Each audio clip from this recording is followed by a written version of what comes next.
झोपडपट्टीतून थेट दिल्लीपर्यंतचा प्रवास, संघर्ष, शिक्षण आणि जिद्दीची कहाणी. राज्यसभा खासदार प्राध्यापक डॉक्टर ज्योती वाघमारे आज सोलापुरात आल्या आणि आपल्या जुन्या वस्तीतल्या आठवणींना उजाळा देत भावूक झाल्या.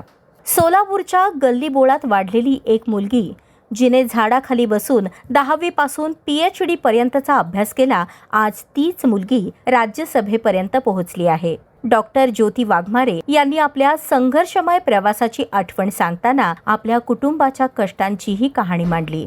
आजोबा रस्त्यावर बसून चपला शिवायचे, वडील वेटर म्हणून काम करायचे, तर आई गिरणी कामगार म्हणून कुटुंब चालवत होती.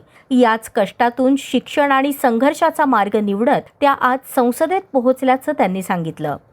उपमुख्यमंत्री एकनाथ शिंदे आणि खासदार श्रीकांत शिंदे यांनी एका झोपडपट्टीतील मुलीला संधी दिल्याबद्दल त्यांनी त्यांचे आभार मानले.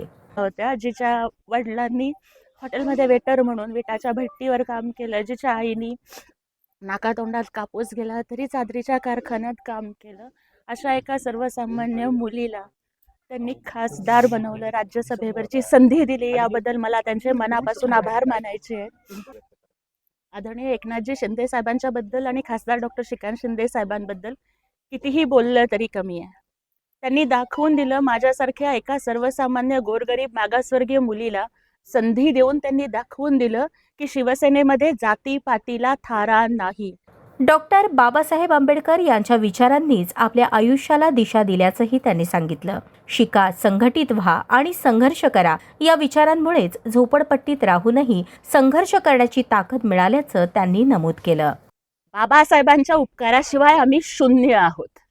डॉक्टर बाबासाहेब आंबेडकरांचा शिका, संघटित व्हा आणि संघर्ष करा हा विचार माझ्या आईबापाच्या मनामध्ये रुजला. म्हणूनच आज इतक्या गरीब वस्तीमध्ये असून सुद्धा मी शिकू शकले, मी संघर्ष करू शकले. प्रत्येक स्टेजवरती मी अभिमानानं सांगते की भीमराज की बेटी मैं जय भीम वाली हूँ. आणि मला त्याचा अभिमान आहे की मी बाबासाहेबांची लेक आहे. मी एवढंच म्हणते की रुतबा मेरे सर को तेरे संविधान से मिला है, रुतबा मेरे सर को तेरे संविधान से मिला है, ये अधिकार और खासदार भी मुझे तेरे संविधान से मिला है. औरों को जो मिला है वो शायद मुकद्दर से मिला है, लेकिन मुझको तो ये मुकद्दर भी बाबा साहब के संविधान से मिला है. सोलापूर ही माझी मायभूमी आहे आणि दिल्लीला गेल्यावरही सोलापूर विसरणार नाही, असं स्पष्ट करत त्यांनी सोलापूरकरांप्रती कृतज्ञता व्यक्त केली. सोलापूर ही माझी मायभूमी आहे आणि म्हणूनच मी आधी सोलापूरच्या या मायभूमीला आणि ज्या मातीमधून मी घडले त्या भूमीला नतमस्तक होण्यासाठी मी इथे आले.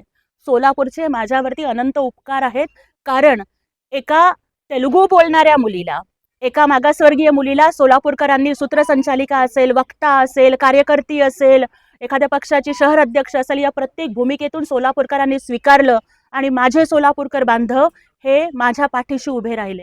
त्यामुळे दिल्लीमध्ये गेल्यानंतर सुद्धा गल्लीला सोलापूरला विसरणार नाही.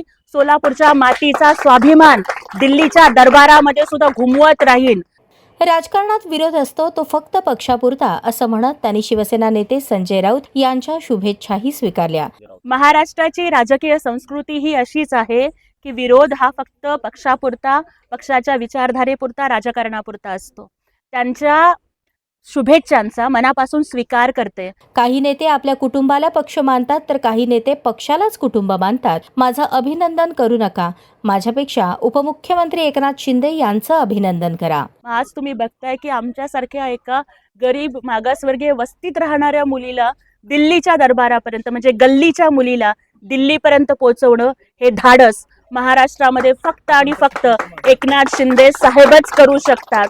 म्हणजे काही नेते आपल्या कुटुंबालाच आपला पक्ष समजतात, पण एकनाथ शिंदे साहेबांच्या सारखे नेते आपल्या पक्षालाच आपलं कुटुंब समजतात, हे त्यांनी दाखवून दिलेलं आहे.